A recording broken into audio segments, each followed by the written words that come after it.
Hello, Senior Stoner fans. It's the real Senior Stoner back at you with what's getting to be an old friend. My Ispire Daab for your Ispire Daab Diamond Dab of the Day. Hello, everybody. Thanks for joining me. As always, you know what to do if you enjoyed today's video. Subscribe, tell your friends, hit the like button, and let's get the comments going. I reply to everyone. Today's topic. Let's get started.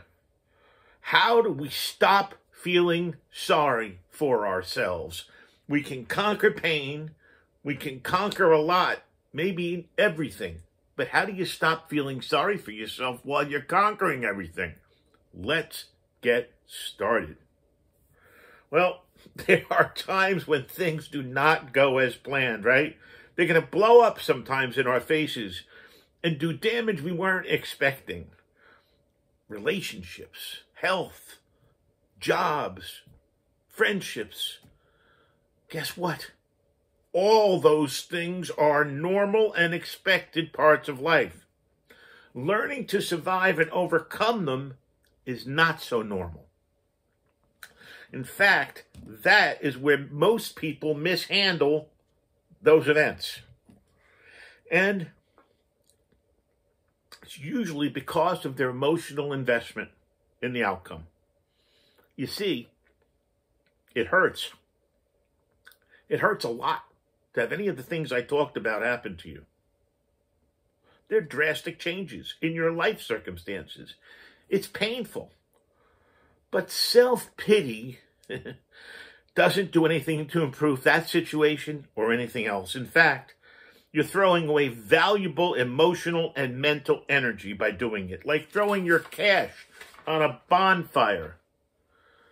Now, keeps the fire burning, but for what purpose and at what cost? So, you understand how my thought pattern is going. Let's find ways to stop feeling sorry for ourselves. You got to give yourself the right amount of time to mourn. Losing anything in life is painful. It's okay to feel hurt, angry, sad about those situations. It's healthy, in fact. But what's not healthy is to dwell and ruminate on those things longer than you need to. Give yourself some time to feel our emotions, but don't build a house and live there. Don't spend our entire waking existence ruminating about the negative emotions. If we find those emotions are intruding, we have to be the one to decide that we're not going to let it happen. We're not going to let them in. Take control of those emotions is what we must do, and shift them somewhere else. We need to adopt an attitude of gratitude, because it is difficult to feel both self-pity and gratitude at the same time. So we can use this as our advantage. We may be able to look at a situation and find gratitude for things that happened within its context. Even that job loss, even that relationship problem.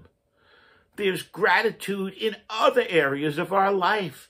So we need to stop feeling sorry for ourselves. You see, sometimes there just is no silver lining in a tragedy. That's okay. That's why they're called tragedies. We don't have to be grateful or look for the silver lining in something that's absolutely awful. That would be called toxic positivity or something, and that's not healthy. So we need to monitor and shift our emotional perceptions.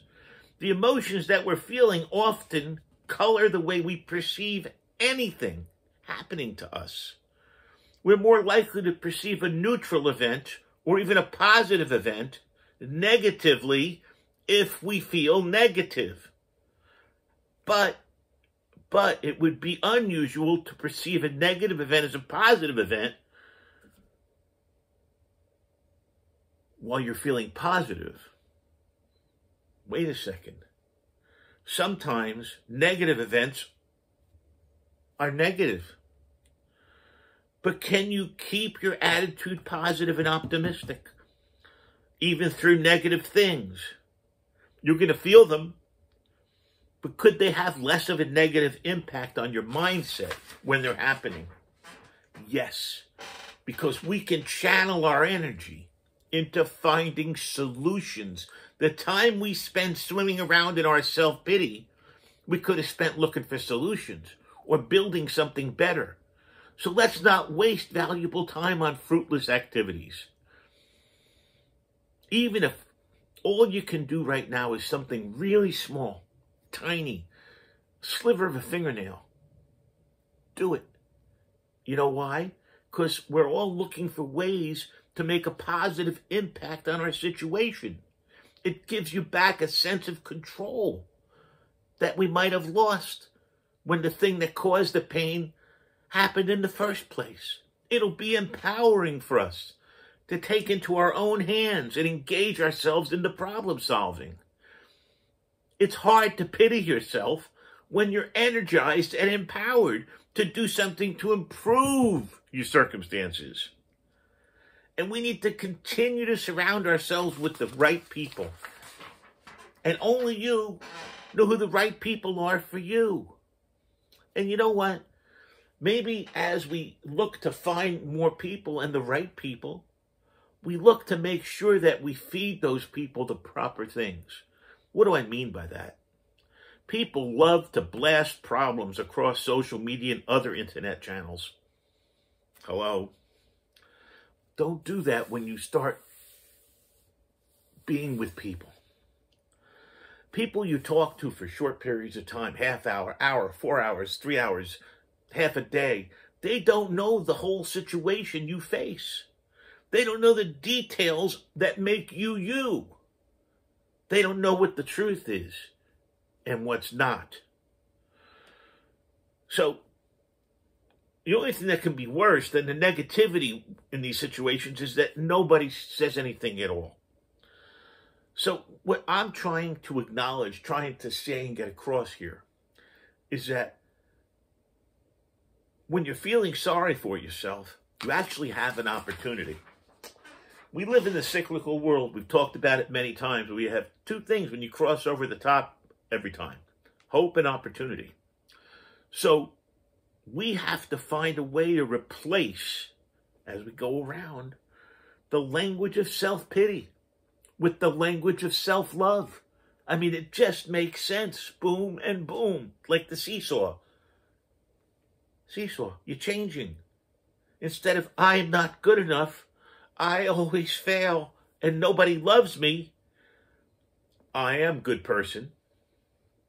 I do well a lot of the time, and I have a lot of people out there who love me.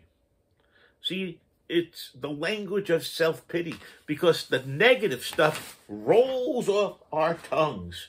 It's so easy for us to say those phrases. I feel unworthy.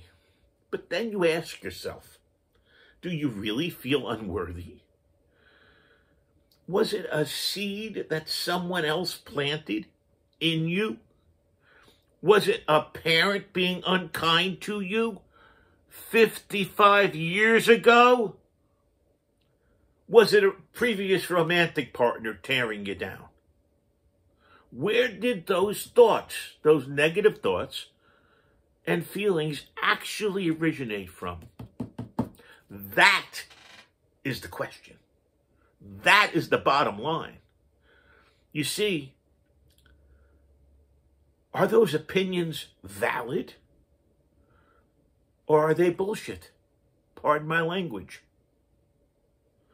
Sometimes relationships don't work. They end. And it's okay. It's the way life is. Sometimes jobs move on and companies relocate. It's okay. It happens. Sometimes you move in a friendship and you move out of a friendship. It's okay. Always happens. But other people in all these encounters should not have the ability to determine our worthiness. They're not living our life.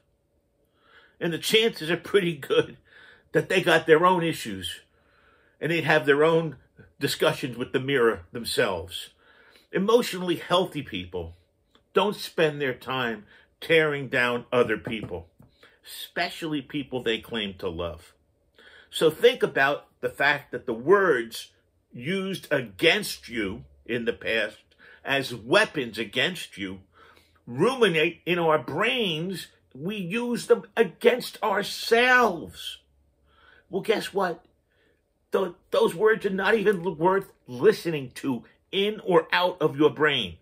So it's time we refuse to listen to those negative words and refuse to feel sorry for ourselves in the process. When you feel sorry for yourself, you're totally absorbed in your situation or what you think your situation or your problem is. Totally self-centered. But guess what?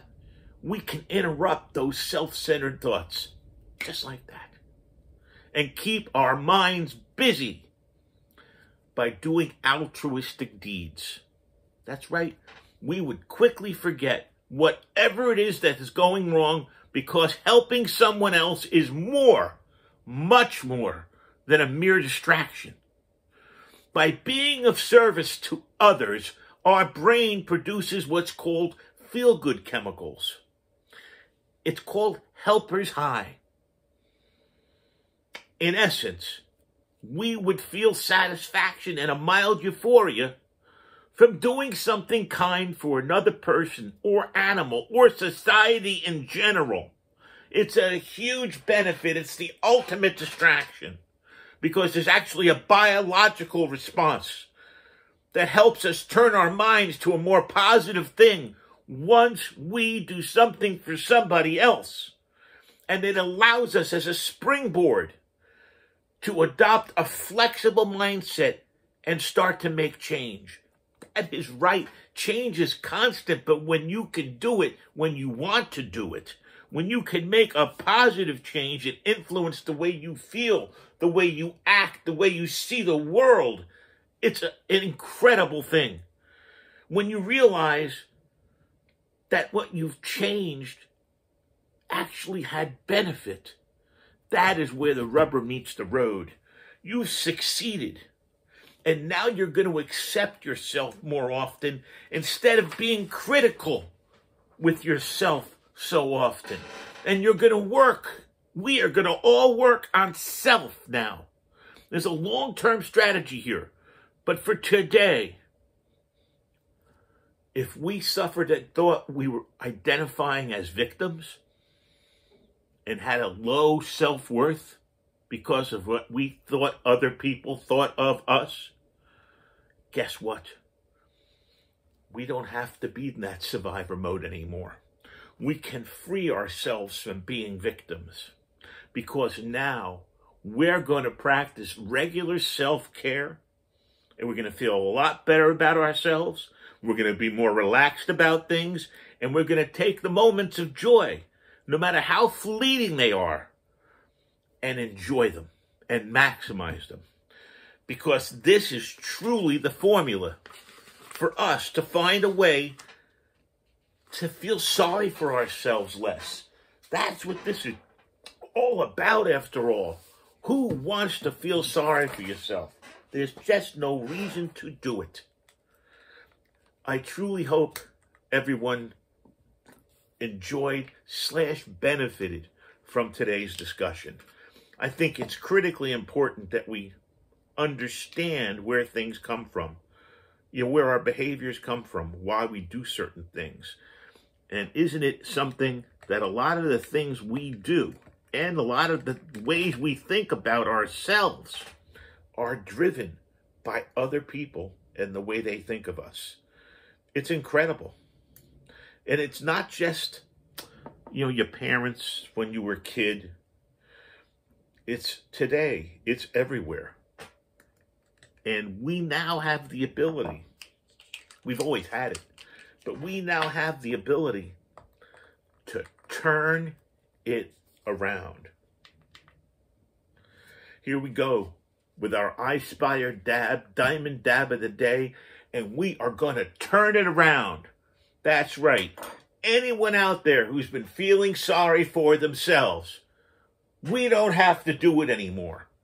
We don't have to think what other people thought about us. We can have our own identity as good, productive, helpful people. Help someone today. Cheers.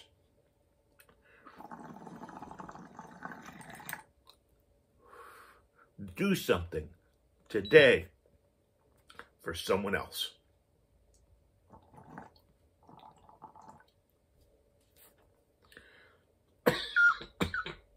Have a great one, everybody. Cheers.